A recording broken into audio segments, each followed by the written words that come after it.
everybody. How you doing today? It's another day, another protest that get out of hand. So we're gonna go over a little bit of this Breonna Taylor stuff because some of you may not know the details, which now we know the details, and hopefully I'll get some other news. I really haven't pulled up other stuff that's not related to this, and it might take me some time to get through it. So let's just assume that we'll be talking about this for a while. And if it's not this, I mean, I have tons of stuff, but I'm not going to get to it all. I just can't. I wish I could, but I can't. But let's at least try to get to this, which I will do right after the intro. Ladies and gentlemen, coming to you live from the Lucky Dog studio in a hidden location somewhere in the upper Midwest of the United States of America, it's a brother making his own way, but with all the wrong opinions. Welcome to the Morning Night Live with your host, yours truly, Dawg Knight.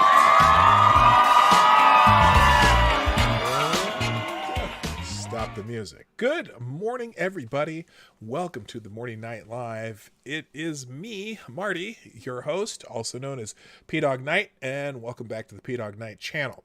It's Thursday, the 24th of September, 2020, the 424th episode of the Morning Night Live. And I'm glad to be here with you, and I'm glad you're here with me. Looks like a lot of people got in before I even started, which is awesome. I'm getting better at setting up the streams the night before so that at least if I'm not here exactly on time, I don't have to do that anymore, and you guys can, a lot of you jump in the chat a little bit early, which is fine and good because, you know, just gotta be on top of things, right? Let's say good morning, everybody, before I get started. First off, now, James Colley, 5 hours early. I'm going to give you a bell just for your diligence, but usually when you come 5 hours early, that's what she said. When you come 5 hours early, sometimes you get knocked out of that top spot, just letting you know. So technically, well, I don't know how this works. No, we didn't plan this at all. I'm gonna give you oh yeah, really. So anyway, James Colley, I'm gonna give you a bell, but I'm also gonna give a bell to LA Prepper, who kind of got here a little later. So good morning, LA Prepper. Also, good morning, Katie that skate. Maddie, who says second. Somehow you ended up fourth when you were here, like right when everything started. But anyway, good morning, Maddie. Also, Gunfox61. Select a boy. Yeah, boy. Also, good morning, Advocatus Diabli, the Devil's Advocate, Amy in Connecticut, Midday Sin, Mike Savage, Blarg, Cal Cannell, Superman's distant cousin. Good morning to Raya Deos. 3 days in a row. That's awesome. Or maybe even more than that. I can't keep count. Also, good morning, Chicago, Mike. DI Freighter Watcher. I said Amy in Connecticut, right? Excuse me. Where am I here? John Sislowski, what's happening? Who says good evening all, which means you're in a different part of the world. Also, good morning to Big Slow. I already said Mike Savage. I almost said it twice. Cindy Rochelle, what's happening? I can't get Twitter to share the show. I wonder why that is. That's weird. God Emperor of Duncan, good morning. Cynical Lindsay. What am I missing here? The Pissed Off Shih Tzu. Nice to see you. Don't bite my ankles. And None Bus just popping in as people roll in. In fact, C-Tron, what's happening? A whole bunch of people coming in. It's almost hard to keep up anymore. And so at some point, I'm just going to have to maybe do the first 25 or 30 or the people who are here before the like 10 after, because there's going to be a point where this just gets out of hand for me. I don't know. I'll try to say hi to everybody as I see you. But if I don't, please don't feel slighted, because I have, I won't say old man eyes, but I don't always get a chance to pay attention to the chat. So I'll try, I'll do my best, and whatever. So the big news yesterday, around the country for a local story in Louisville, Kentucky, because this name has almost legendary status for some reason, and that would be Breonna Taylor. Good morning, Tyler F. That'd be Breonna Taylor.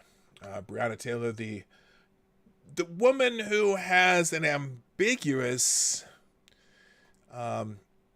situation in Louisville, Kentucky.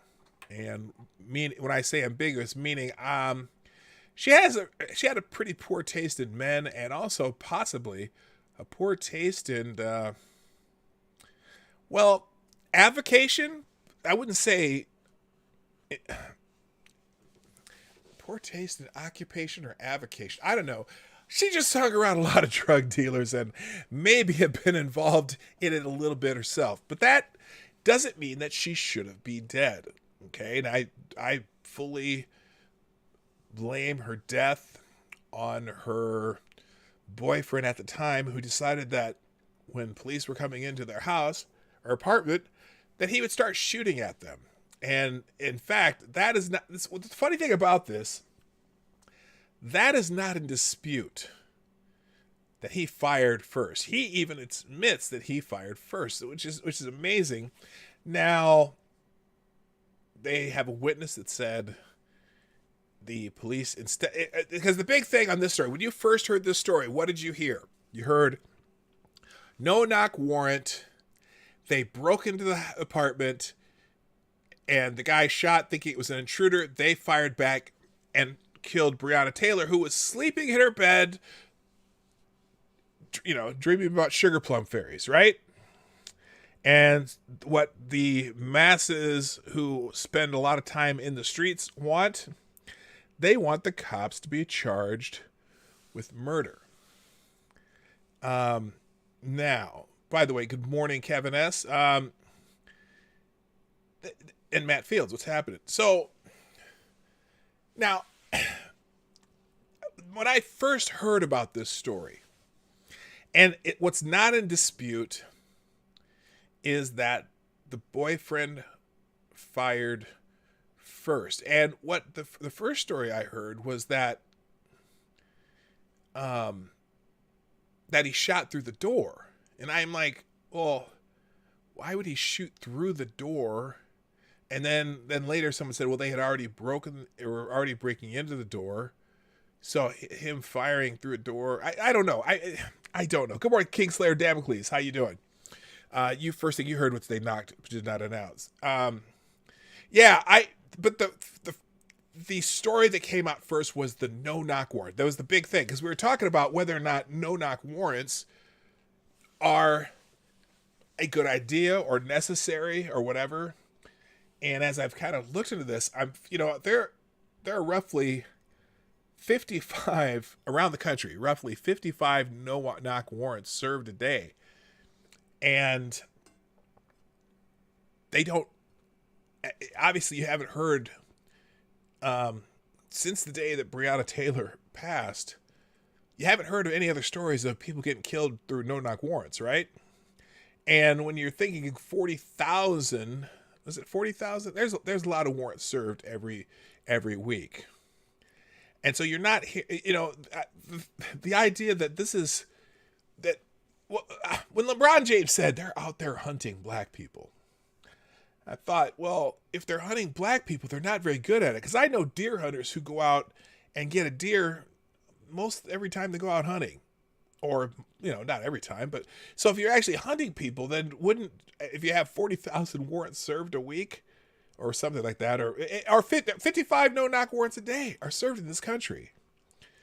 And you don't hear this. It's not like you don't hear about a slaughter, right? So I'm confused as to, that kind of mindset that, oh, they're just out there. They're out there hunting us down. Well, there'd be a lot more dead people if they're hunting us down based on the number of warrants served every day. So that's not it. But in this case, the people in Louisville, or people who knew about the case, because the myth of the case is that they killed her while she was in her bed. And just blatant that they were at the wrong house. They were which they were for this particular warrant. This was part of a 4-year investigation where they got warrants for 4 different places simultaneously. The one they were serving was one for someone who they apparently already had in custody, but this house was also on that list. This apartment was on the list, but that's a whole nother story. Here's the thing. She should not be dead. And the reason she's dead is because she got caught in a shootout between her boyfriends and the police. And the disputed parts are whether they knocked, whether they announced, whether they broke the door before they started. In any case, there's no dispute that the boyfriend shot at police first and they returned fire. She got caught in the fire, the crossfire, so to speak. Oh, by the way, she wasn't in her bed either. That's the other thing. They killed her in her sleep. They broke down her door. They murdered her in her sleep. No. This is one of those where I go, I see this as a tragic accident, something that didn't need to happen, and I fully blame the boyfriend for getting her killed. But anyway, let's go through a couple stories based on this. In the New York Post today, no arrest reported following New York City protest over... I'm sorry, this is not the story I wanted to do first. Silly me. Let's see. Okay, well, that I must have closed it by accident. Well, anyway, no officers charged. Oops, wrong one. I'll just give you the Twitter brief blurb from Twitter here. Breonna Taylor decision sparks protests. No officers charged. Police in Louisville. Okay, and it did it again. That's not the one I wanted. God damn it. How about this one? No officers were charged directly with killing Breonna Taylor. 6 months after police fatally shot Breonna Taylor in Louisville, Kentucky, the Jefferson County grand jury. Remember, this is a grand jury who decided this too. And, you know that saying that I think someone said this in the chat, where a grand jury could indict a ham sandwich if they wanted to. After hearing all the evidence, a grand jury in this case did not charge the police with killing her. They did I'll finish that in a minute. 6 months after police fatally shot Breonna Taylor in Louisville, the Jefferson County grand jury voted to indict Officer Brent Hankinson for wanted endangerment for blindly shooting 10 rounds from outside of Taylor's apartment.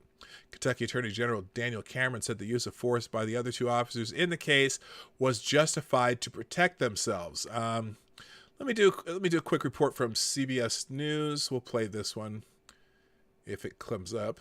It's certainly doing. Okay, that's not cooperating. Let's try this. Oh my. Oh, there we go. Here's the AP story.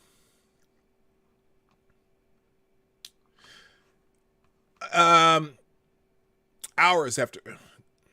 Okay, they keep changing the stories on me. Gosh, this was a different story before, so they must have updated this to talk about... Good Lord. Well, let's read the AP story on this anyway. Hours after a Kentucky grand jury brought no charges against Louisville police for Breonna Taylor's death and protesters took to the street, authorities said 2 officers were shot and wounded Wednesday night during the demonstrations, expressing anger over the killings of black people at the hands of police. Very interesting how they structure that. In my opinion, 2 officers should be punished, with one with reckless endangerment and the other put on the Brady list for putting falsehoods on a warrant. What falsehoods did they put on a warrant? I'm curious. Because the officers don't write warrants. So help me understand what you're saying there, Kingslayer Damocles. Interim Louisville Police Chief Robert Schroeder said a suspect was in custody but did not offer details about whether that person was participating in the demonstration. He says both officers are expected to recover and one is undergoing surgery. He said the officer was shot after investigating reports of gunfire at an intersection where there was a large crowd.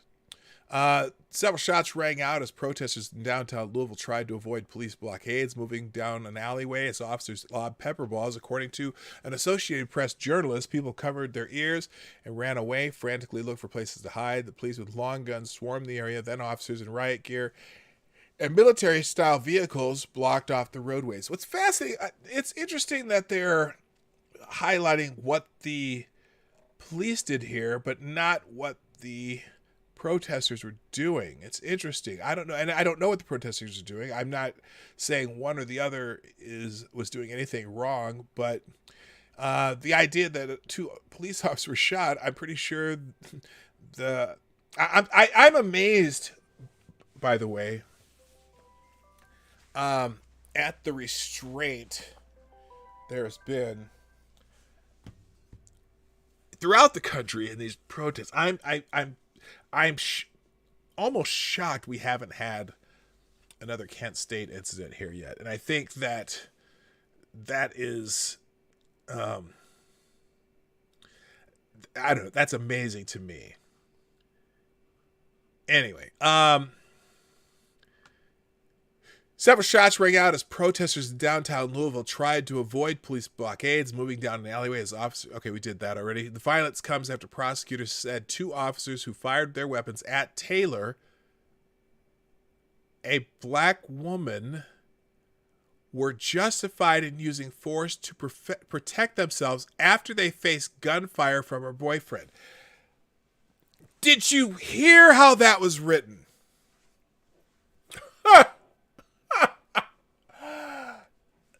Let me repeat that. That is some of the worst. That is some of the worst writing and most. It's almost intentionally inflammatory. Listen to this again. This kind of shit pisses me off. The violence comes. So this is why there was violence. Okay, I'm picking this paragraph apart. The violence comes after prosecutors. This is why there was violence after prosecutors said two officers who fired their weapons at Taylor, a black woman,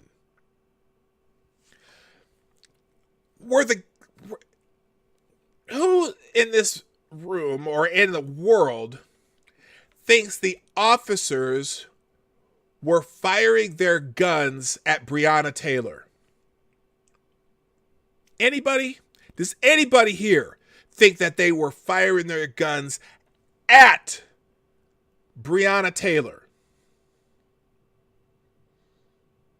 Then they continue after they say a black woman, as if anyone on the planet didn't know she was a black woman by now. Were justified in using force to protect themselves after they faced gunfire from her boyfriend. So they faced gunfire from her boyfriend, so they shot at her. That makes it sound as if they intentionally were shooting at her.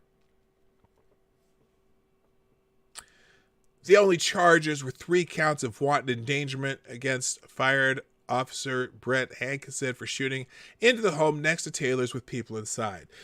So, Kingslayer, you say the officer who wrote the warrant said he verified with the postal inspector that weird packages were going to Taylor's residence. The postal inspector says that never happened.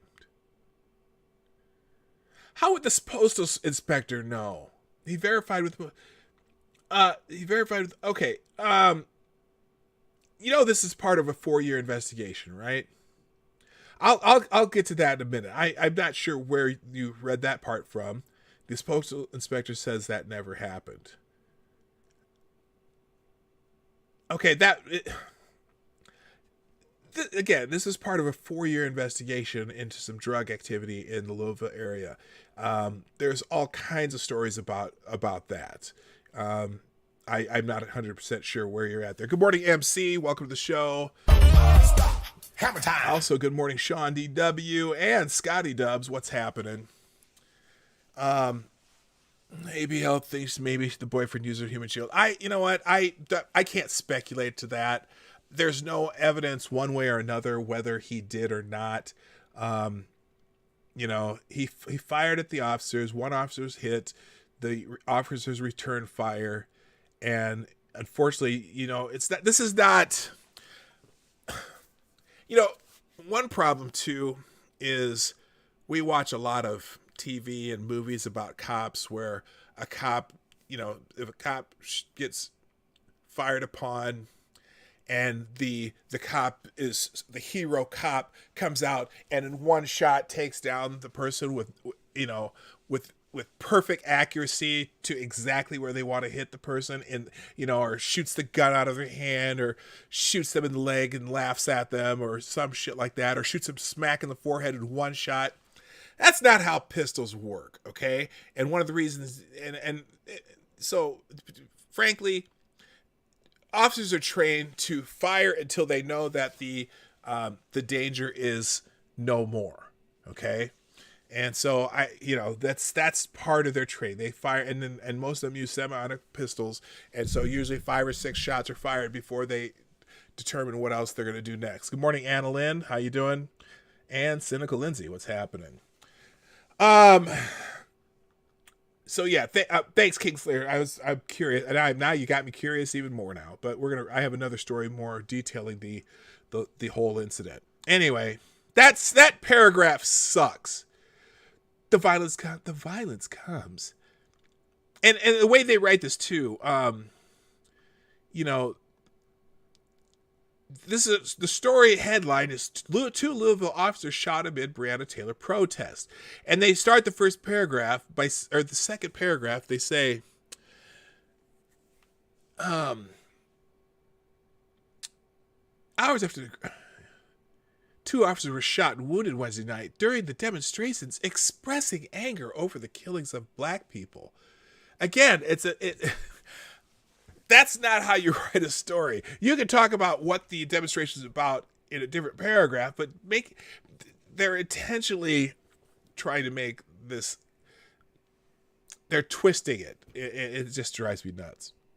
Anyway, the FBI is still investigating potential violations of federal law in connection with the raid at Taylor's home on March 13th. Ben Crump, a lawyer for the Taylor Ben Crump, holy shit. That dude's a piece of work. Anyway, Ben Crump, a lawyer for Taylor's family, denounced the decision as outrageous and offensive. And protesters shouting, "No justice, no peace," immediately marched through the streets. Scuffle broke out between the police and protesters, as some were arrested.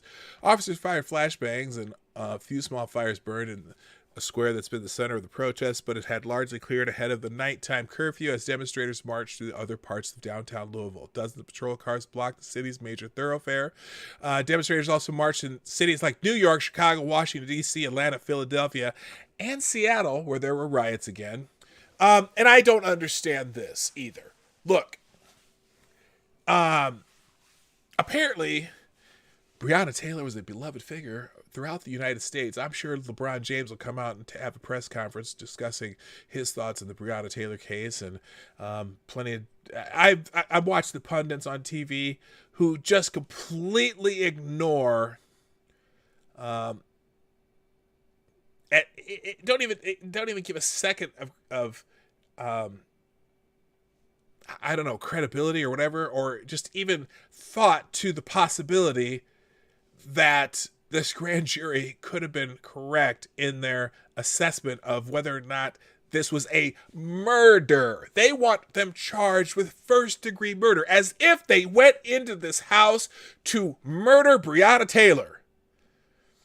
As if there was no reason that they would have been firing their weapons or even taking their weapons out of their holsters in this case, when the fact that the boyfriend who shot at them admits he shot at them first. It's just, this is so annoying.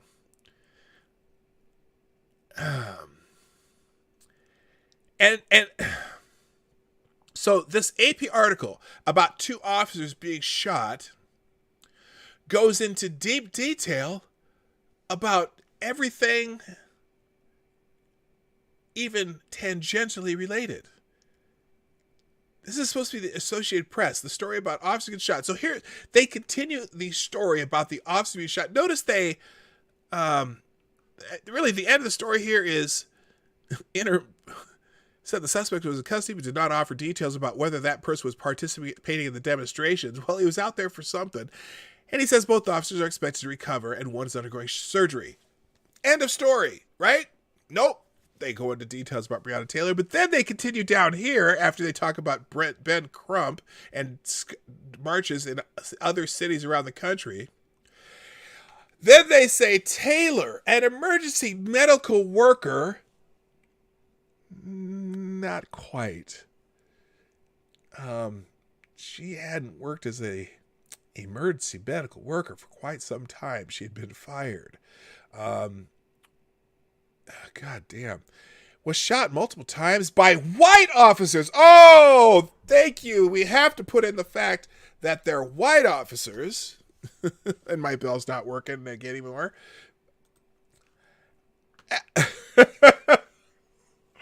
Does it matter if the officers are white?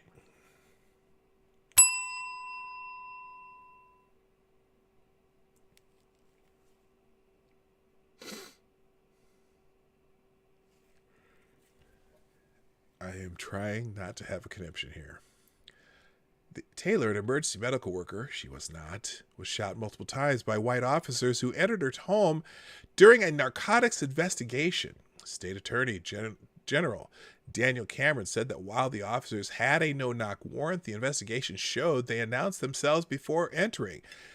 The warrant used to search her home was connected to a suspect who did not live there, and no drugs were found inside. Now, this is the part. Now, that's part of this story. I mean, it is, even though it's not related to two. The headline of the story is 2 officers being shot, right? But they go deep into details on this story. But then they come along to this.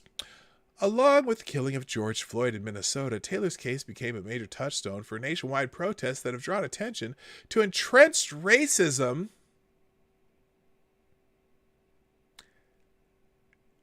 Huh? Is it a given that there's entrenched racism and demanded police reform? Is that a given now? Entrenched where? Where?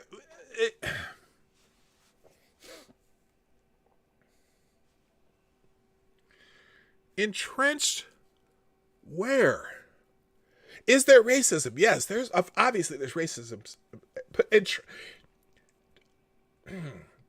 That have this is an AP article.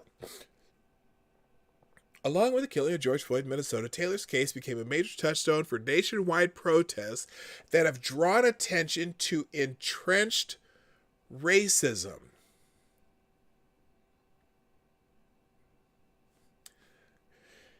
Again, entrenched where? Is it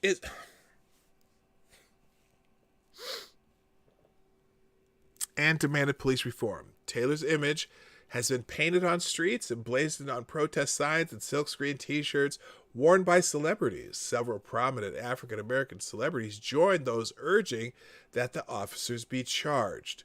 Well, it's easy to do that if you're sold a public narrative before you know any of the details of the case. So there you go. Good morning, John Smith. Say hi to Elizabeth for me.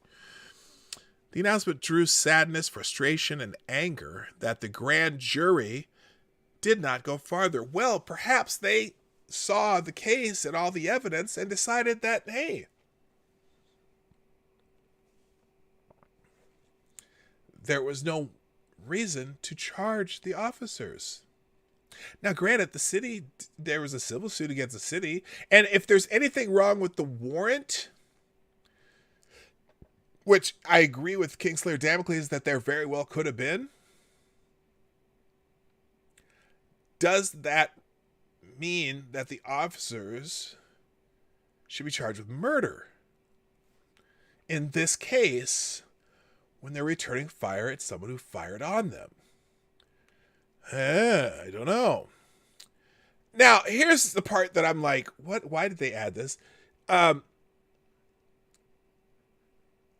wanted endangerment charges each carry a sentence of up to 5 years. Now, why did they ask? Somebody got to explain to me why they added this. I'm going to read the rest of this, and maybe you can tell me what this has to do with anything to do with the headline of the story. The headline of the story is 2 Louisville officers shot amid Breonna Taylor protests. Here's the next line of this story in the Associated Press. Morgan Juliana Lee, a high school student in Charlotte, North Carolina, watched the announcement at home. "It's almost a slap in the face," the 15-year-old said by phone. "If I, as a black woman, ever need justice, I will never get it."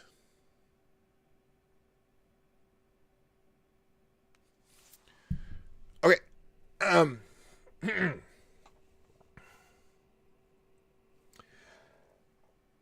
Why is that in this story?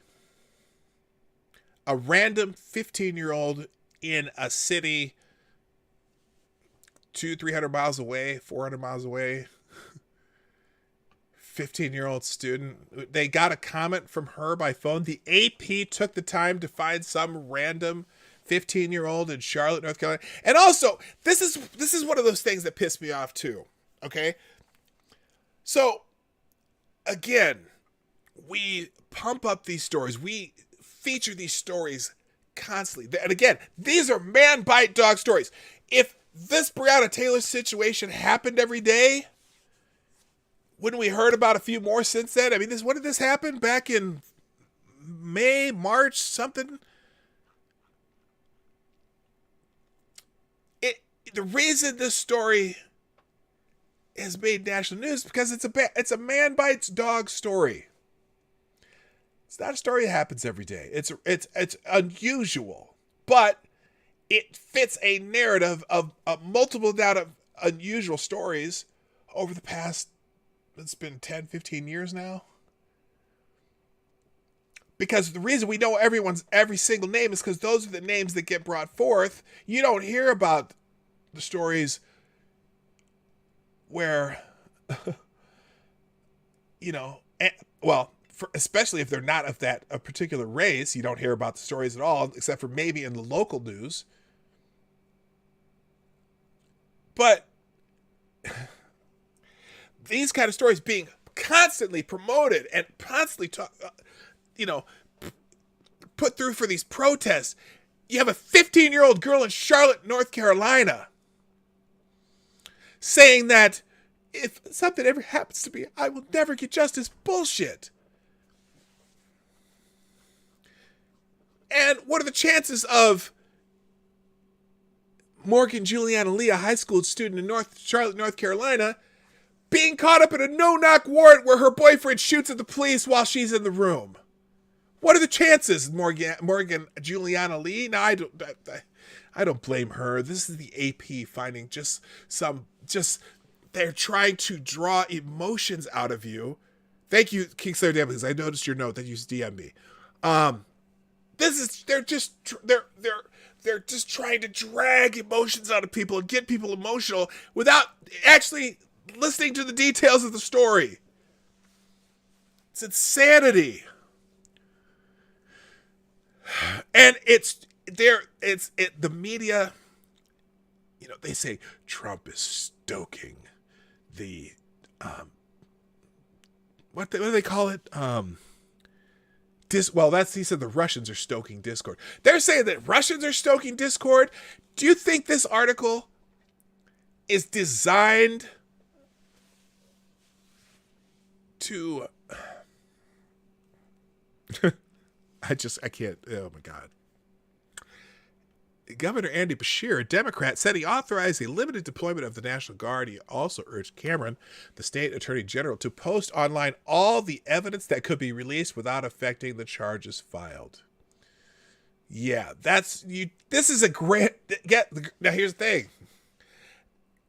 This grand jury, now, because they did file charges, guess what? It's illegal to disclose the contents of the grand jury of the oh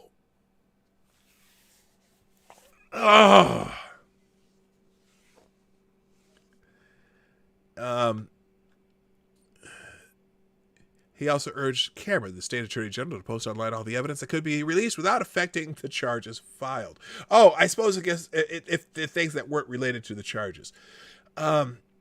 Holy shit. Anyway, the case exposed a wide gulf between public opinion on justice for those who kill black Americans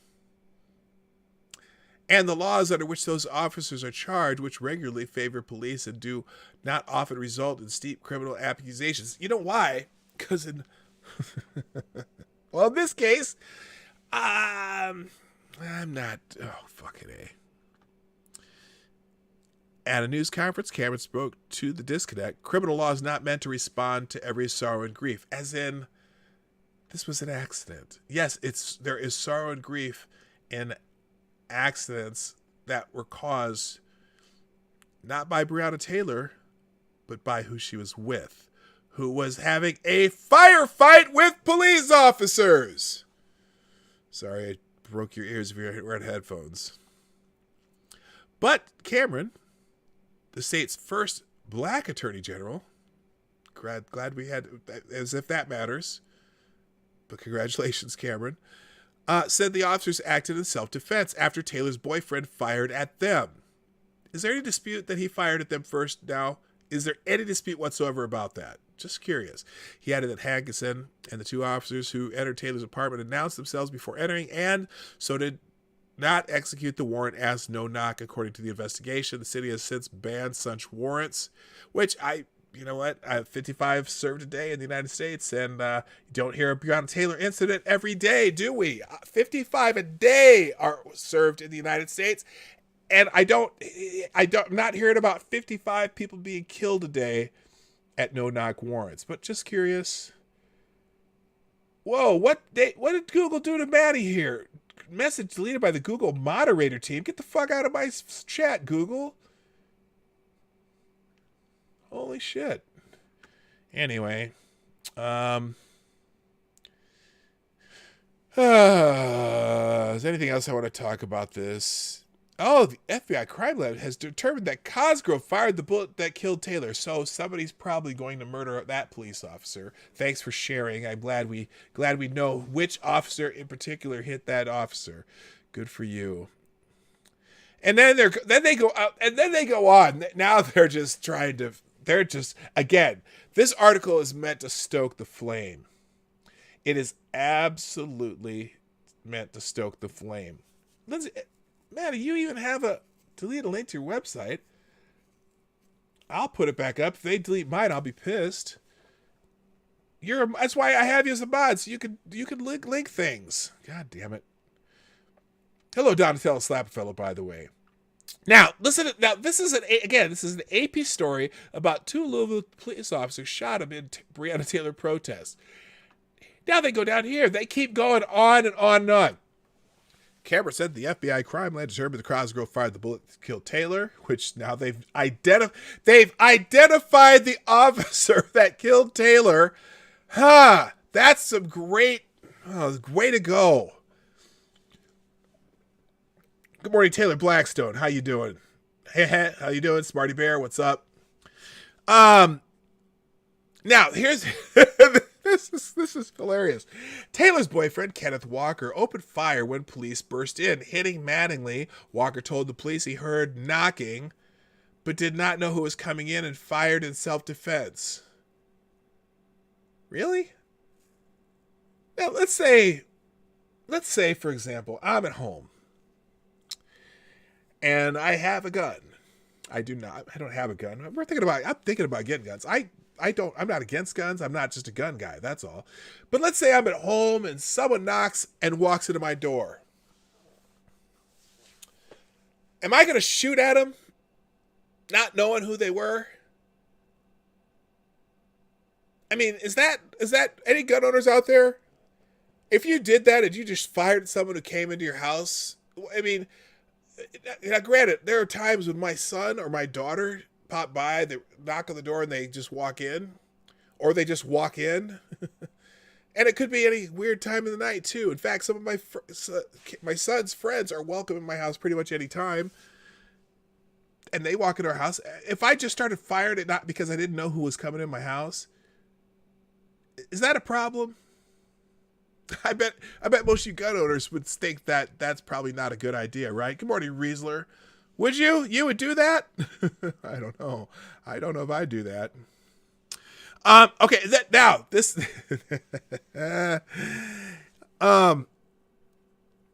so he told police he heard knocking but did not know who was coming in and fired in self-defense. Okay. Then they continue. Cameron, who is a Republican, is a protege of Senate Majority Leader Mitch McConnell and has been tagged by some as his heir apparent.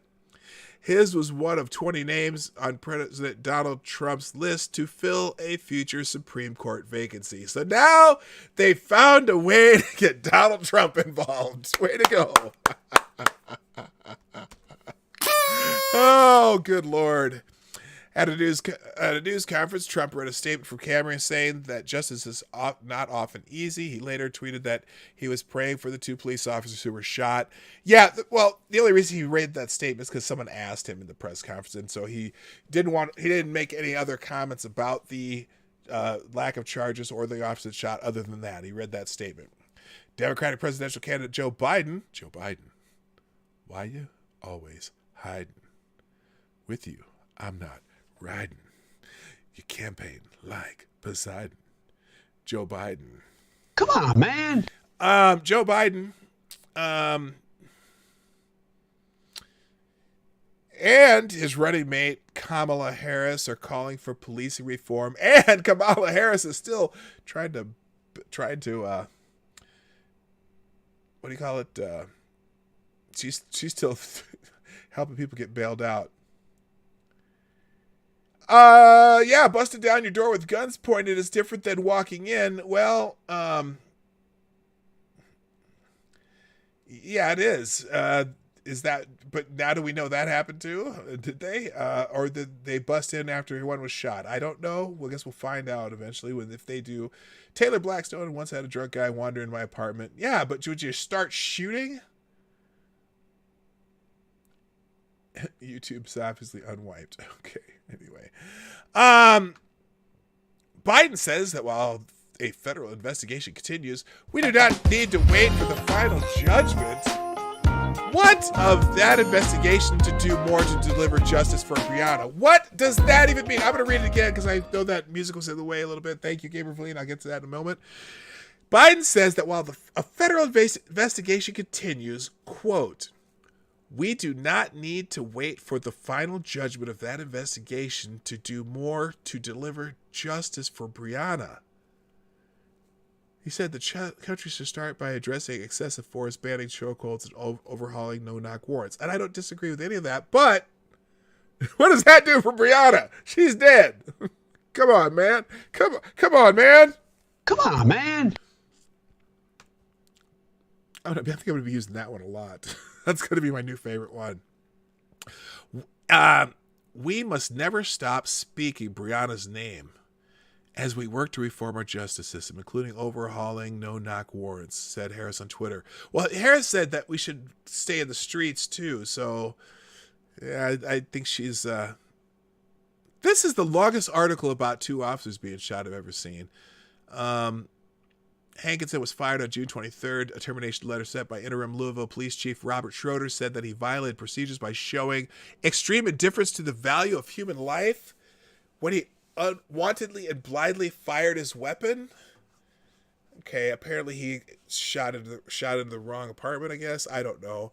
Madeline Crosgrove and the detective who sought the warrant, Joshua Janes, were placed on administrative reassignment last week. A city settled a lawsuit against the 3 officers brought by Taylor's mother, Tamika Palmer, agreeing to pay her $12 million and enact police reforms. All right, so okay, that's enough of that. All right, I'm going to do my quick commercial. Oh, wait a minute. First of all, thank you for the super chat from Gamer Valine, the 556, who says it varies state to state. That's where Castle Doctrine, standing ground in self-defense versus duty to retreat, all mingle. All right, thank you. All right, let me run a quick commercial, and then we'll get into some more of these stories. This coming Friday. Friday, September 25th. It's ground-pounding, heart-stopping quarter-mile mayhem as PDawgKnight and special guest, the Hard Bastard, chase the ever-escaping sanity that we're trying to achieve in this dumpster fire of a year that is 2020. Down the rabbit hole of death that is our current political landscape in these United States of America. Be there at 10 a.m. Eastern, 9 o'clock Central, this Friday on the Morning Night Live, only on the Dawg Knight Channel. Bring your own coffee and a comfy chair, but you'll only need the edge. Be there.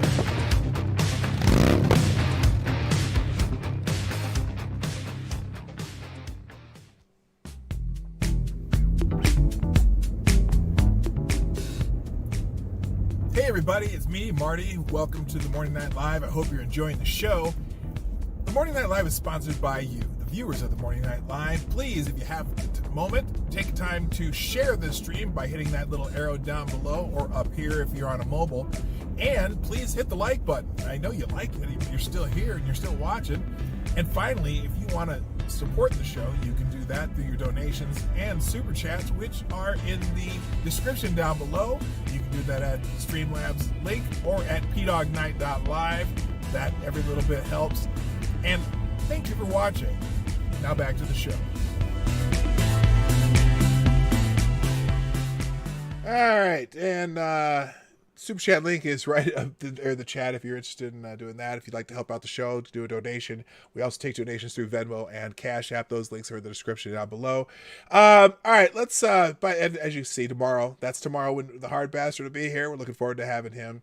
So here's the story from the American Thinker that kind of lays out the entire case.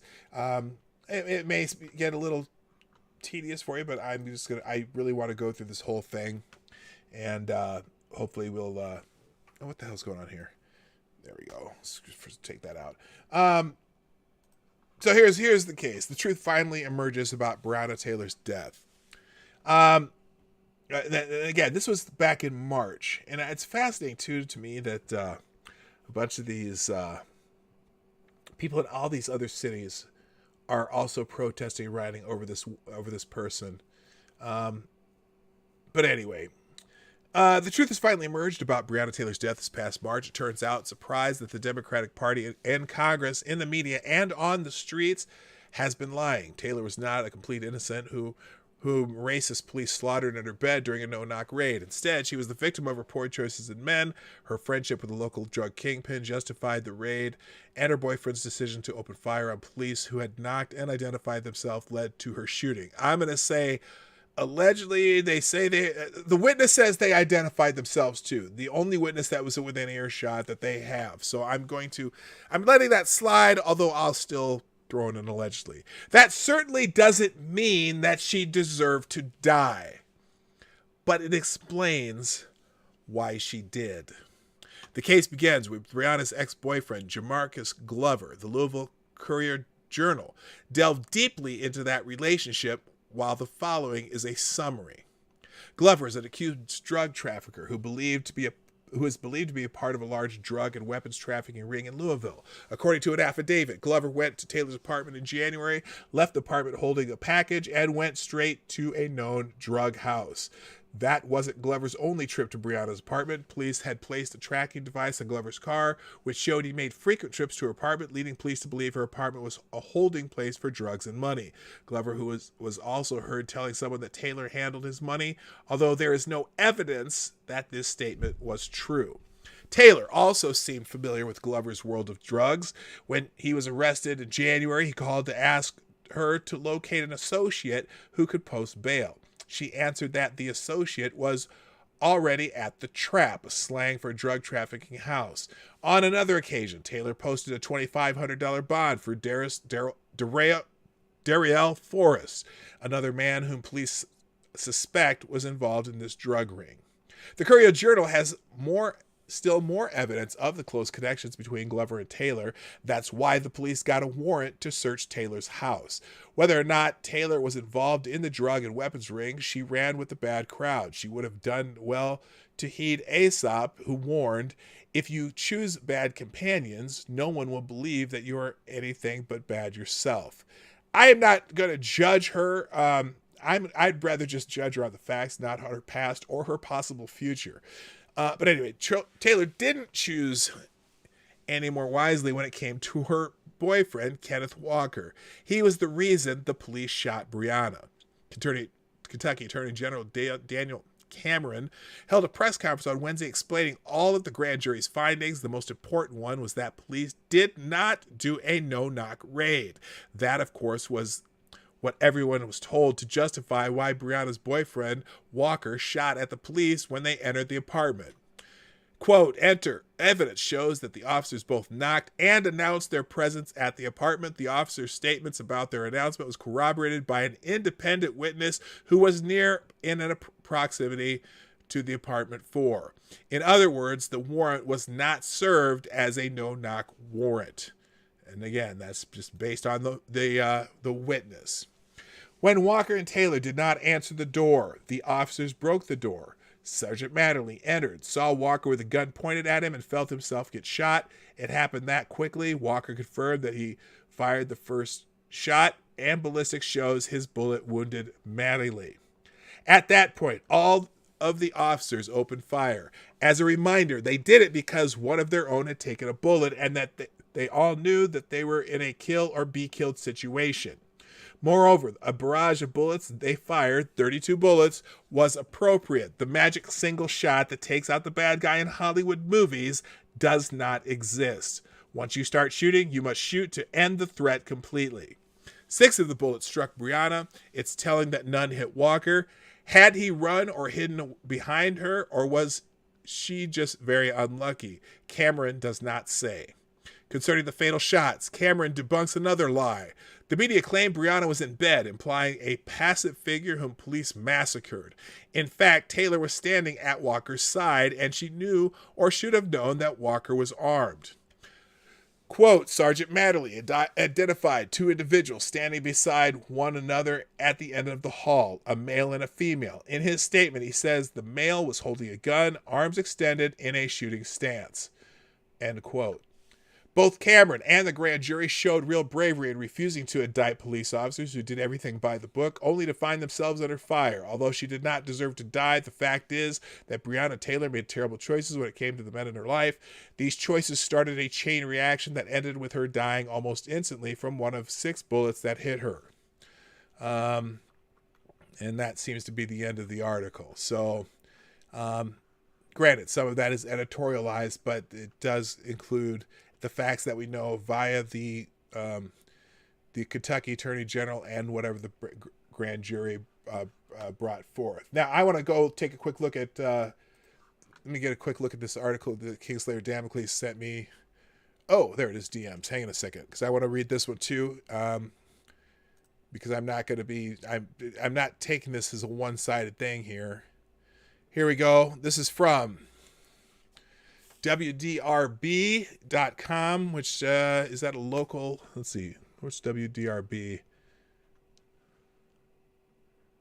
All right, let's check this out real quick. Louisville Post Inspector says no packages of interest at Slade EMT Breonna Taylor home.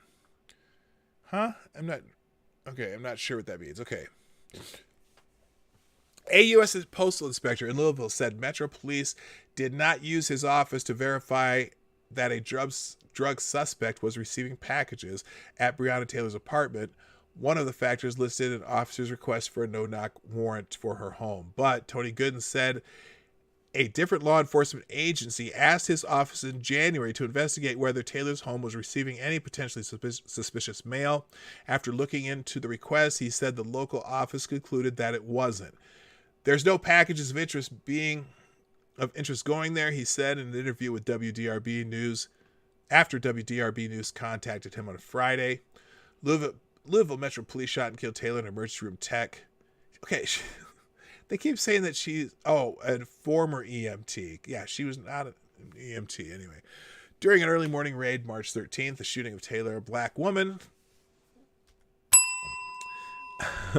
has drawn national scrutiny and calls for an independent probe. Gooden's disclosure raises new questions about the Louisville Police Department's justification for a warrant that allows officers to enter the Springfield Drive apartment without knocking or identifying themselves, which we now know did not happen, and why her home was even targeted. All right. Gooden declined to identify the agency that made the request for his office aid, but said it occurred in January around the same time. According to the affidavit, Louisville police were conducting surveillance on Taylor's home, where they believe Jamarcus Glover, their main target, was keeping narcotics and proceeds from drug sales. Now, remember, this is part of a 4-year investigation. So I'm going to guess that that may have been a piece. Let's see. The day before the raid, the detective asked a judge to approve the warrant, in part because he claimed a postal inspector verified that Glover was using Taylor's home to receive parcels, the affidavit said. So that's okay. There you go. That's where, now he says it is possible that Louisville police asked a mail inspector from another jurisdiction of the U.S. Postal Inspection Service for help, Gooden said. But he said his office almost surely would have been notified of an outside agent's involvement. Now, I'm curious if there's a follow-up if they ever checked that. He said that didn't happen. He said if a postal inspector from another agency did review packages at Taylor's apartment without notifying him, it would be inappropriate.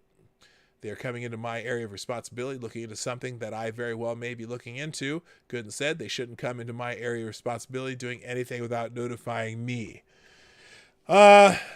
So there you go. Thanks again, Kingslayer Damocles, for bringing that to me. Let's see. Let's keep going here. Let's talk a little bit about the protesters from last night. And I just was. Here's the part the title of my the title. Well, not the title, but the thumbnail for my stream today. Had to do with this. This is the Yahoo News. Wait, what the hell? That's not what happened here. Yahoo News. Did they just switched my damn thing? All right, let's do this. We'll go to Twitter then, because U-Haul was trending yesterday. U-Haul. Shut up, phone. U-Haul was trending yesterday because the protest yesterday had a unique feature that has some people intrigued. So apparently, the protest yesterday, we're getting a little help from somebody. As somebody with a U-Haul, a rented U-Haul, as soon as this goes, someone with a rented U-Haul was bringing in signs for them. Put me on this. Let's go. So, I'm curious. Hi, good morning, Gabe. Check your logic, what's up? And YTV, how you doing?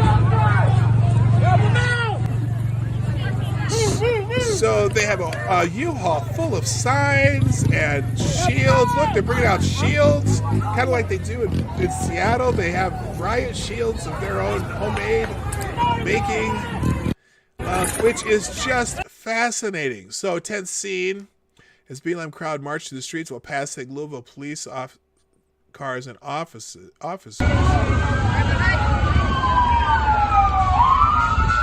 So during the day, they basically marched.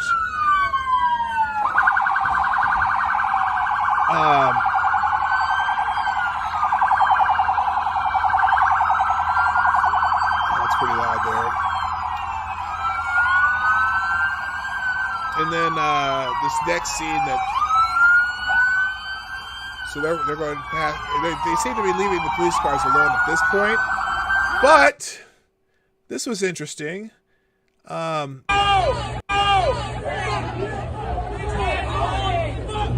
get ready to fucking die. Interesting. If you didn't hear that, this guy says to the Louisville police, "All y'all get ready to fucking die." And then here, BLM crowd was marching in the street until they were stopped by Louisville police in riot gear. The police moved in, and rioters start to fight with police, and arrests have been made.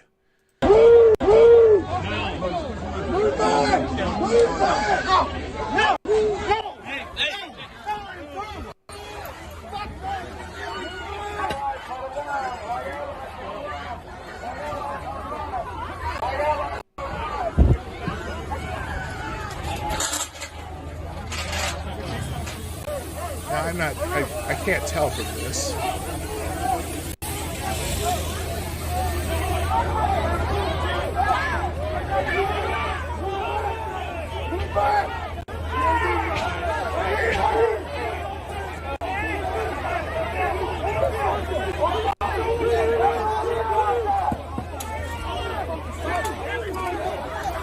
I'm not sure what they were standing in front of. I have no idea what's going on here. It's hard to tell. Oh, see you, Troy Dales. Have a good day.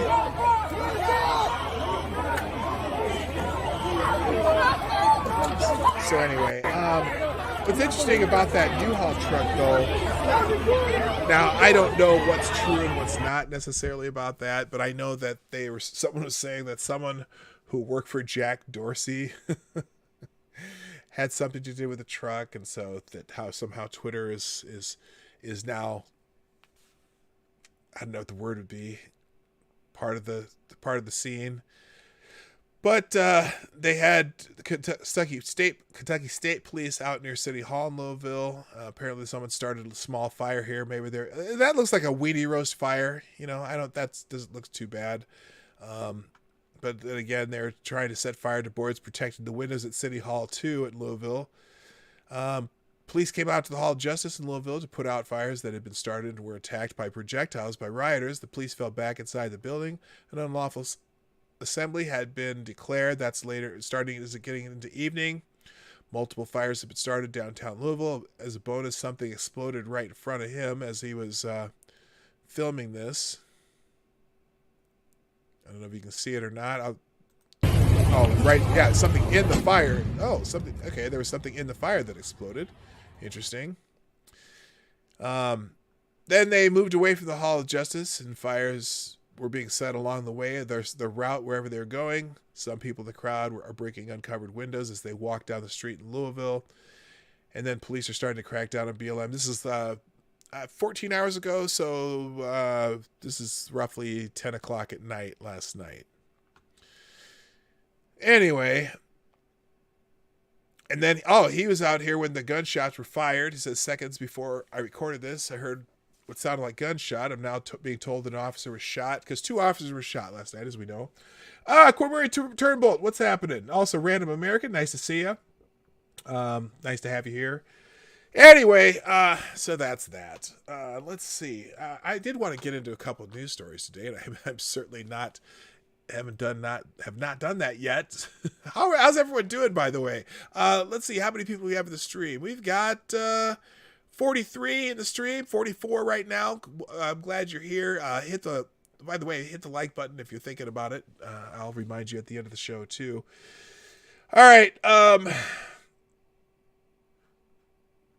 So these protest marches continued around the country. It looks like there's another AP story here that I had pulled up.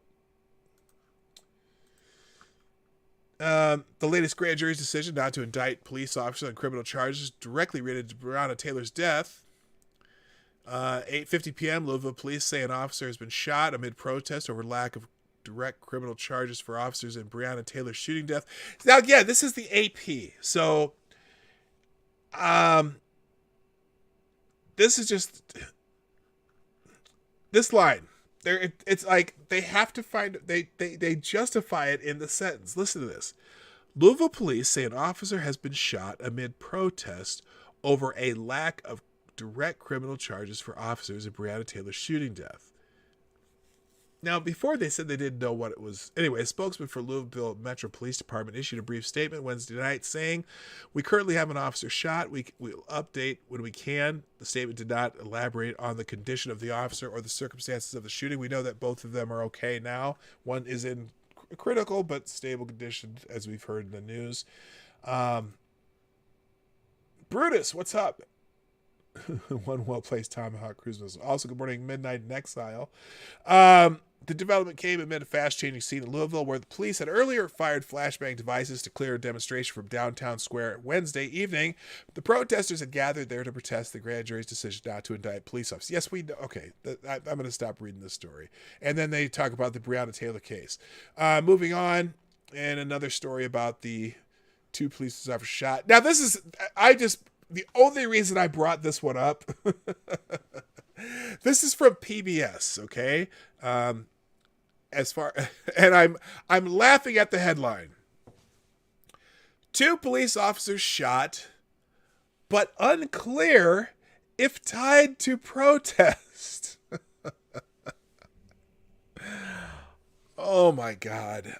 That's the only thing I'm going to read in that story because it's incredible. It's incredible. Unclear if tied to protest.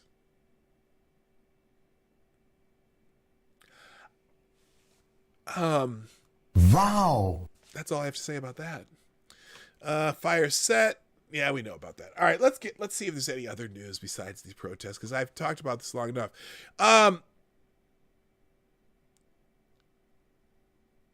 Oh, this is the other part though.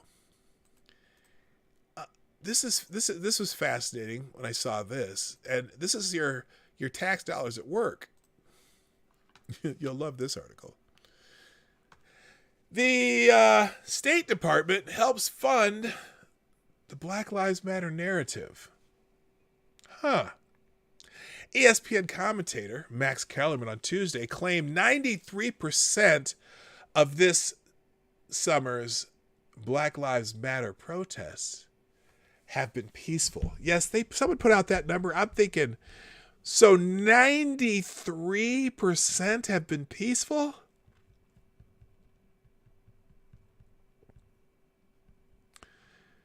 So 7% have been what, Max? And so there's let's say there's 100 minutes of protest. Let's say a protest goes on for, let's say 6 hours. Okay. So 6 times 60 is 360 minutes. Okay. And 7% of that 360 minutes is not peaceful. So let's see, 21. I can't do the math. 7 times 6. 42 minutes of it is not peaceful. You can inflict a lot of damage in 42 minutes. Anyway. The blame for a big percentage of the rare bouts of violence, Kellerman said, belongs to extremist right-wing agitators posing as protesters.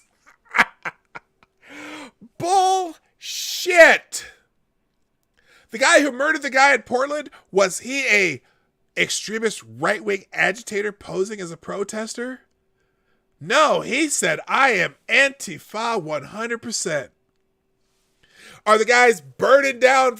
Oh, good God. It makes my head hurt. Hello, Hig 1966. What's happening? I only beat my wife 7% of the time. Does that make me a good husband? Right? Right? Let's say there's 1,000 people at a protest.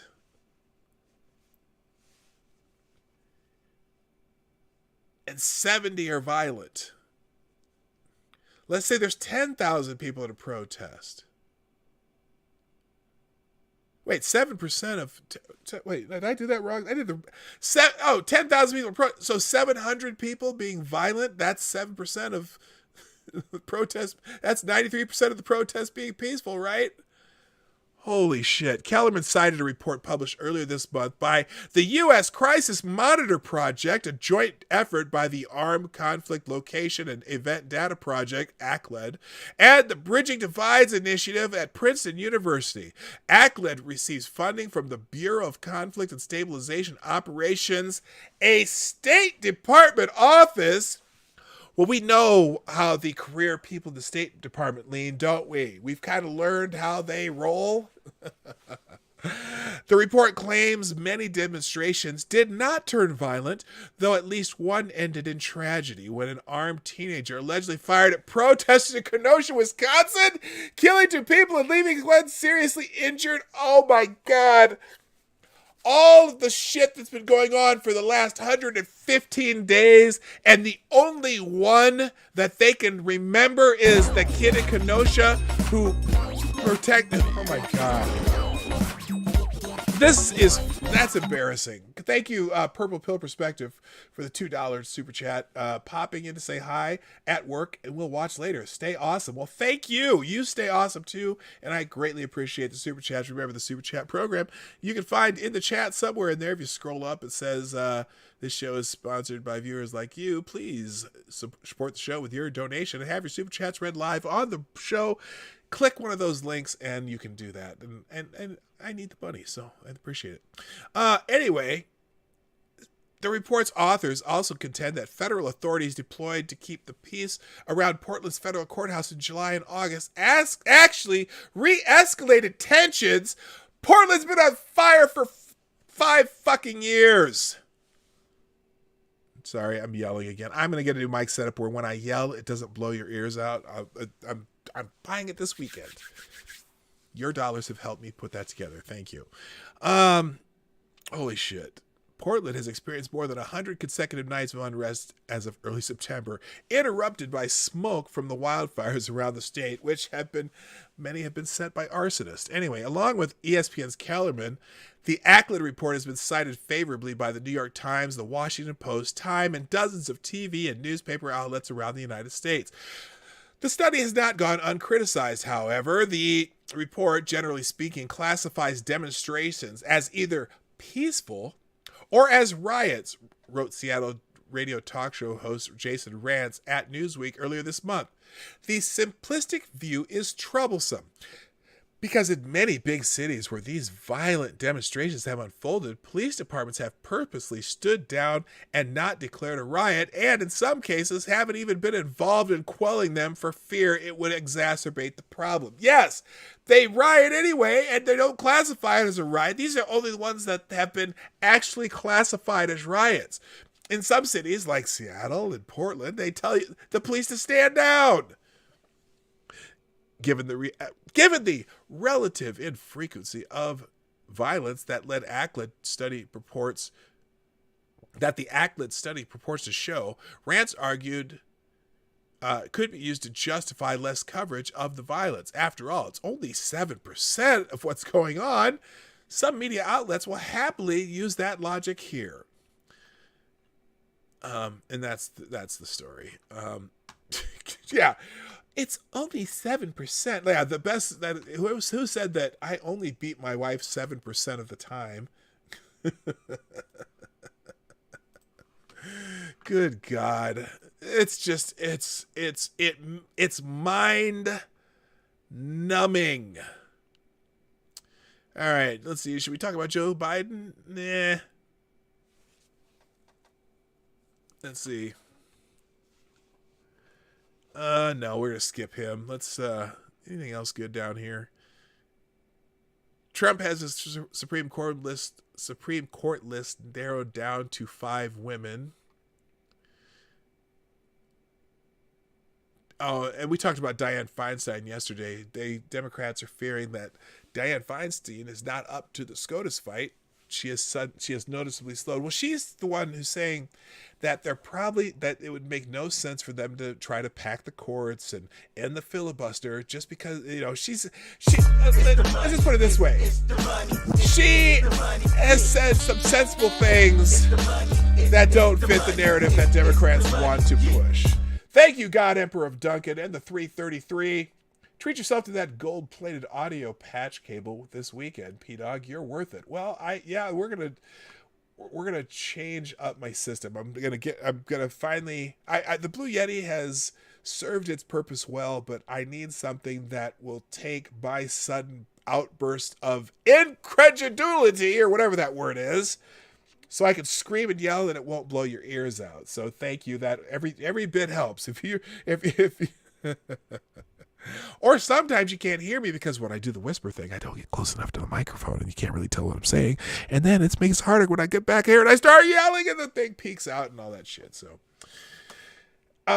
thank you, God Emperor Duncan, for contributing to the upgrades to the studio. All right. Let's see. Should there be let me find one good story. I wish I had a feel-good story. 17, I have 15 minutes left, 13 minutes left. What time? 17, 13 minutes left.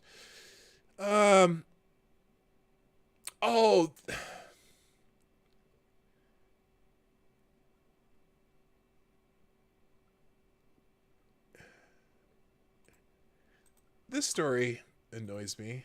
Let's read this one. So the Democrats, I don't know if it's Democrat, but that's what this story says. This is a Greenfield story. Democrats blame church 120 miles away for corona deaths in a nursing home owned by a Democratic mayor. The media's war on weddings is not about diverting attention from the media's war on weddings is about diverting attention from Democrats.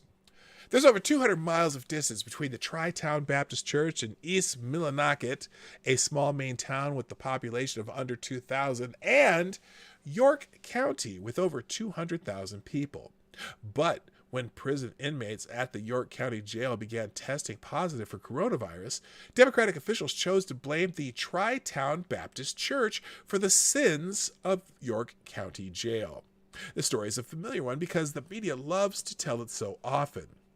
A wedding was held at the small Tri-Town Baptist Church, which, with its white wooden steeple and whitewashed clapboard walls, looks as if it had been plucked from a picture postcard. The Democrat officials claimed that the wedding then spread the virus across Maine and to the jail. The inmate's death can't be confirmed as due to the virus until another 50 years have gone by because of HIPAA privacy restrictions. But that hasn't stopped the media from doing it anyway. While the media's calumny, I don't know how to pronounce that word. I know what it means, I just don't know. Anyway, poured down on the small church, with the wedding being blamed for deaths and illnesses across the state, it has gone on distributing food to people in need.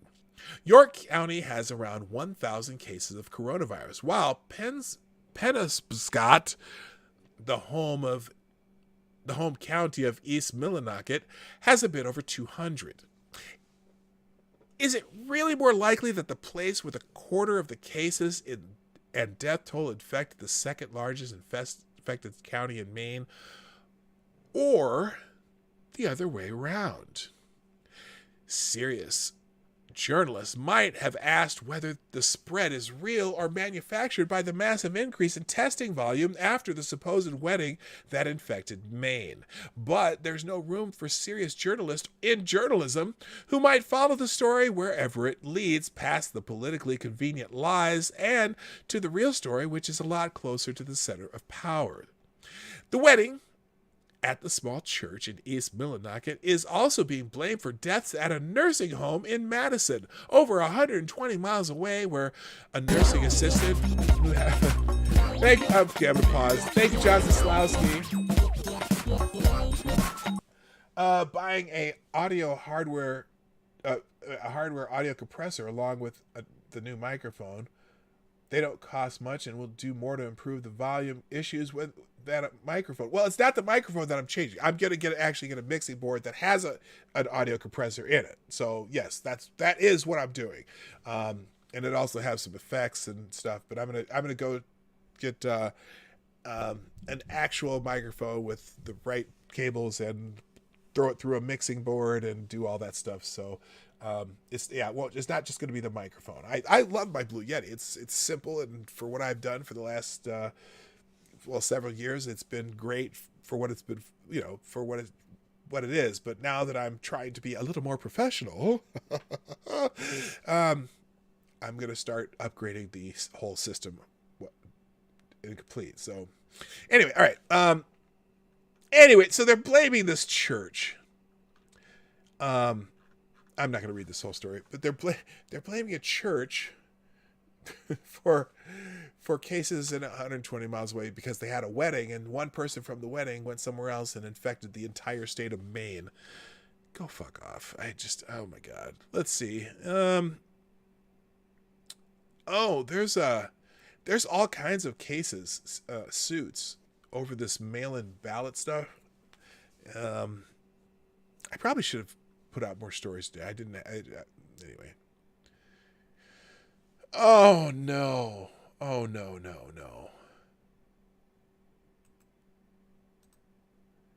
Biden campaign to appear alongside Hanoi Jane. Oh no.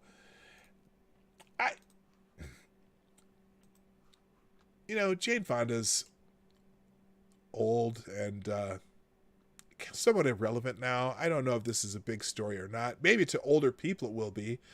The Biden campaign, which has bombarded President Donald Trump with attacks about his respect for U.S. soldiers, will be campaigning this weekend with Jane Fonda, a celebrity best known for fraternizing with enemy troops during the Vietnam War.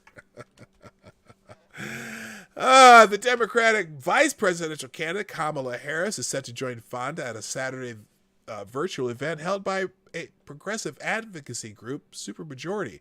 The event, titled Supercharge Women All In, will bring together thousands of women to laugh, sing, dance, and celebrate women's political power, according to the group's website. Does that just sound...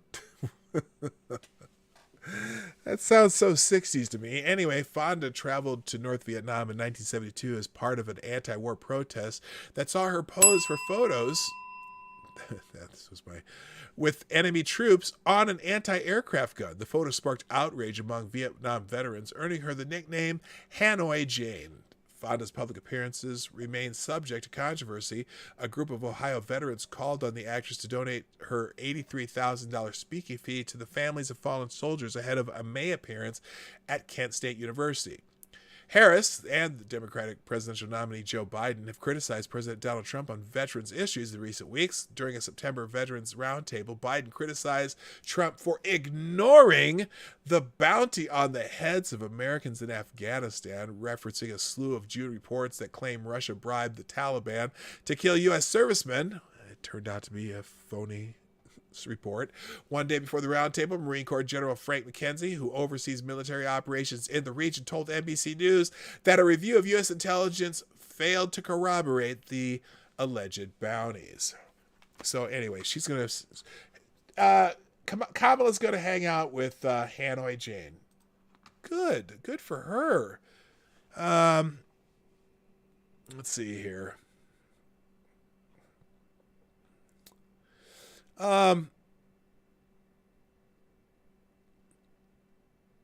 Let's see.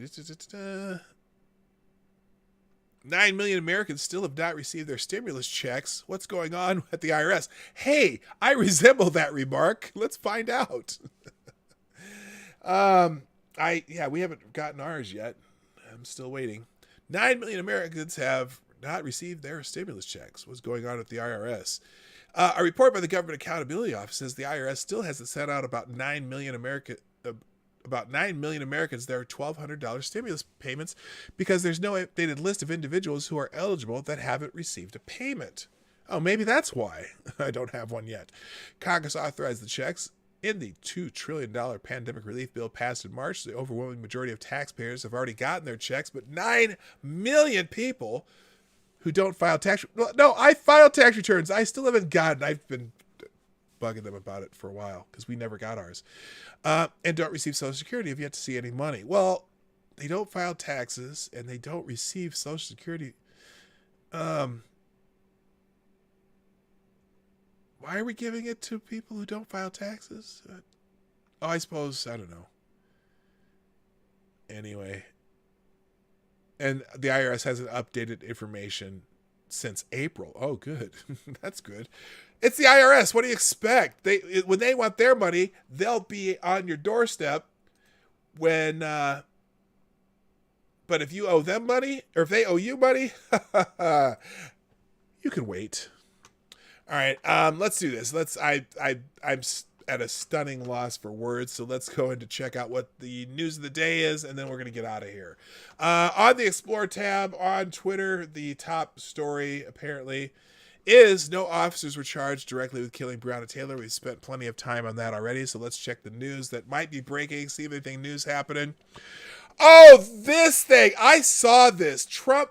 Okay, so there's a press conference yesterday, and Donald Trump got asked another stupid question by Brian Karem, the former Playboy, and I don't know, he's a CNN guy now. And so this story is out here. Trump won't commit to peaceful transfer of power if he loses on November 3rd. Now listen to this. This is how they're spinning it. President Trump declined during a Wednesday briefing at the White House to commit to a peaceful transition of power if he were to lose to Democratic rival Joe Biden in the November 3rd presidential election. I've been complaining very strongly about the ballots. Trump added, thank you, Gamer Blade, I'll be with you in a moment. I've been complaining very strongly about the ballots Trump added, appearing to reiterate unfounded claims about mail-in voting. See, they always have to throw in that unfounded. Well, I'm sorry, there have been a lot of problems with mail-in ballots, which intelligence officials and fact checkers have confirmed to be safe and reliable.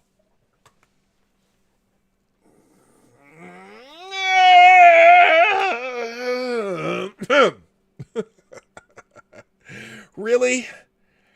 Ask somebody in New Jersey how safe and reliable all those mail-in ballots are in that area where they had to redo an entire freaking election.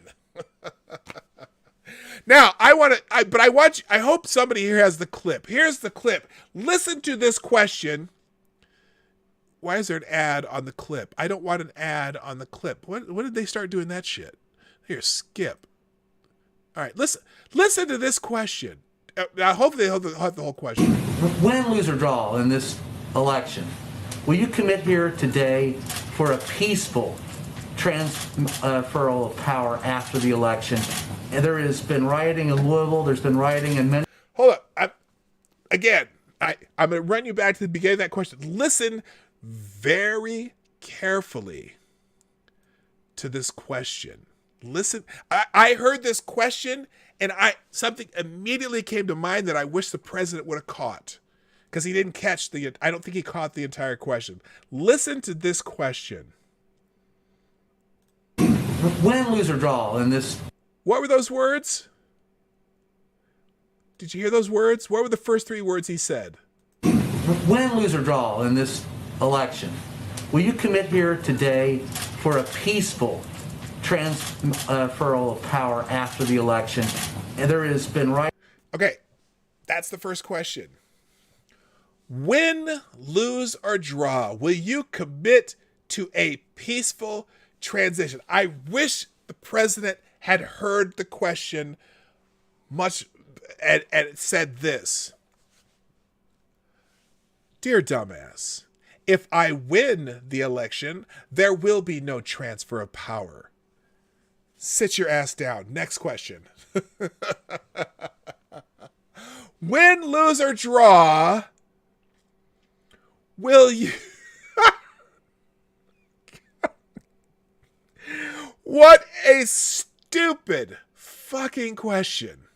Now, here's Win, lose, or draw in this election, will you commit here today for a peaceful transferal of power after the election?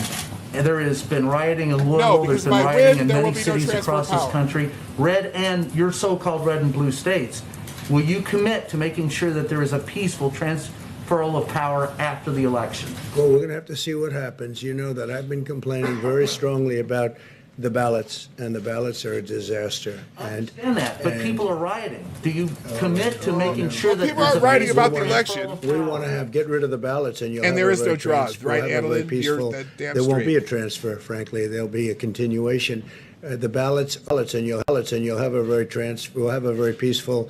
There won't be a transfer. Frankly, there'll be a continuation. The ballots are out of control. You know it. And you know who knows it better than anybody else? The Democrats know it better than anybody else. Go ahead. The second question is, will you... Please, go ahead. Win, lose, or draw. Win, lose, or draw. Did any of these idiots talking about it say anything?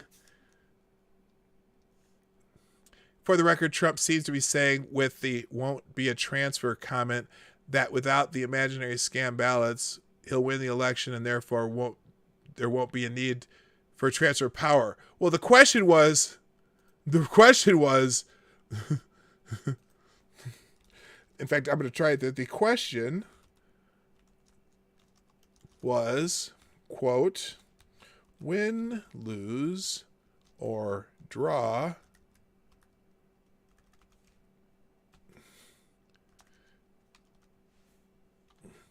there is no such thing as draw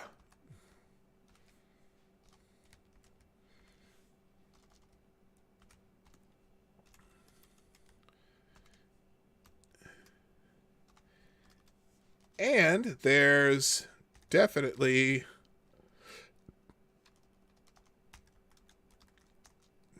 no transfer of power if he wins. Oops. There, let's fix that. Duh.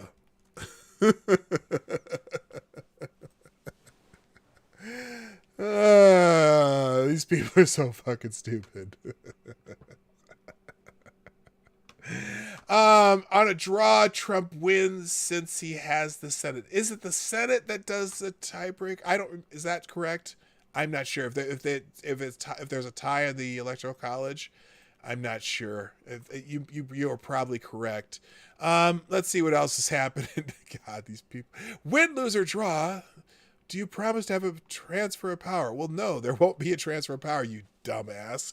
Let's see. Would 1,000K stimulus check every 2 weeks for the next 2 months work?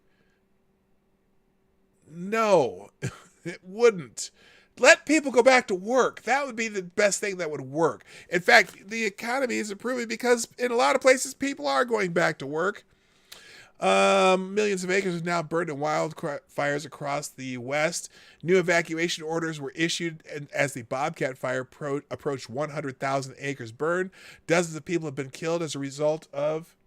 Oh, I'm sorry, Gamer Verleen. Thank you for the 666, the Devil's donation. Gamer Verleen says, yes, singing, laughing, dancing, because that shows how serious women are. Throw in some treasonous old bitch and prove veteran support too. Genius. Thanks, DNC, for not helping one bit. Yes, Gamer Verleen, you deserve a round of applause for that one.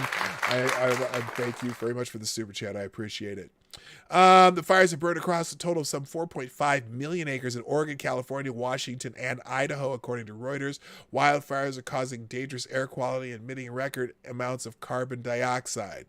Well, so much for the shutdown. The lack of carbon due to the shutdown. Let's see other news. But they're really pushing voter registration every week. Have you noticed this? They're even doing voter registration information at Foot Lockers. Oh my God. And of course, yesterday we saw the, what was it called? Get your booty to the poll. The strippers trying to encourage black men to go vote, which was probably one of the most insulting ads I've ever seen in my life. Two officers shot Louisville last night. We knew that. There's an explanation for wanton endangerment, which is a Class D felony in Kentucky, if you're interested. In fact, here we go. On Wednesday, former Louisville police officer Brett Hankinson was charged with 3 counts of first-degree wanton endangerment for reckless gunfire, though no one was charged for fatally shooting Breonna Taylor in her home. Here's a look at what wanton endangerment means and what the Class D felony might entail for Hankinson. Never mind. I don't care. We already knew that Gail Sayers passed away yesterday. It looks like they don't have any breaking news right now, so I think we're going to call it a day. Other than they have a live feed of the 75th United States General Assembly on Twitter, and they have live feed of the notorious RBG lying in repose at the Supreme Court for a second day. They have a live feed on her casket and the people there guarding it, and I'm not sure why, but it is there. So anyway, real quick before I go, let me do my thank yous, and then we're gonna head out. By the way, as you're thinking about me leaving, this would be a good time to click the like button if you haven't already done it, or if you're new here, hit the subscribe button and click the bell. Remember, tomorrow the hard bastard will be here. His take on politics is always fun, and we'll try to get through it without using too many naughty words. Also, there's a possibility that the soft gentleman will make an appearance. I can't guarantee it, but it's a possibility. So the hard bastard and maybe the soft gentleman will be here tomorrow. That's tomorrow on the Morning Night Live. Couple quick thank yous. Thank you, Maddie, who has always been promoting my channel, and I can't tell you how much I appreciate it. And for tweeting out the show. Also, Cynical Lindsay, who does that almost every day too. John Sislowski, Necrosol Collins, retweeting. Thank you so much. And check your logic. I already liked my reply for the win, lose, or draw that we needed. So that's it for today, people. I got to go. The Morning Night Live's here Monday through Friday, 10 o'clock Eastern, 9 o'clock Central, 1500 GMT for those people in other parts of the world. Now, I don't know how that changes with daylight savings time. I'll figure it out because it's supposedly +6, but then you change it to +5. I don't know. It's something like that.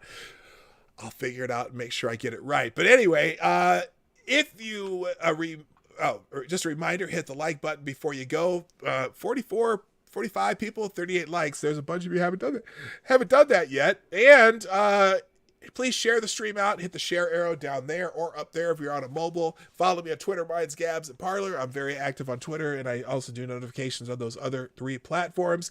And finally, donations, super chats, any way to support the show, just read it down there in the description down below. Leave it, and if you're watching on replay, leave a comment in the comment section so that I know you were here. That's it for today.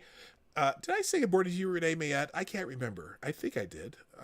I just see you there now, and I'm like, did I say hi to her? I don't know. I hope I did. Anyway, that's all. My name is PDawgKnight, and I'm out of here. Bye. Hey, this is PDawgKnight, and thank you for watching today on the PDawgKnight channel. If you have an observation or remark you'd like to make about this video or my channel, I absolutely welcome you to write it in the comments section down below. I really look forward to hearing from you. And before you go, if you like what you saw but you're not already subscribed, please make sure you hit the subscribe button and definitely click that bell that pops up afterward so you'll be notified when I post new videos or when we go live. I broadcast my live show, The Morning Night Live, Monday through Friday at 10 a.m. Eastern, 9 o'clock Central. A special thank you to all supporters of this channel who share our videos on social media and who make donations through the Streamlabs link, which is also in the description down below. Thanks again, and until next time, I'm PDawgKnight, and I'm out of here.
Friday, September 25th, it's ground-pounding, heart-stopping quarter-mile mayhem as PDawgKnight and special guest, the hard bastard, chase the ever-escaping sanity that we're trying to achieve in this dumpster fire of a year that is 2020. Down the rabbit hole of death that is our current political landscape in these United States of America. Be there at 10 a.m. Eastern, 9 o'clock Central, this Friday on the Morning Night Live, only on the PDawgKnight Channel. Bring your own coffee and a comfy chair, but you'll only need the edge. Be there.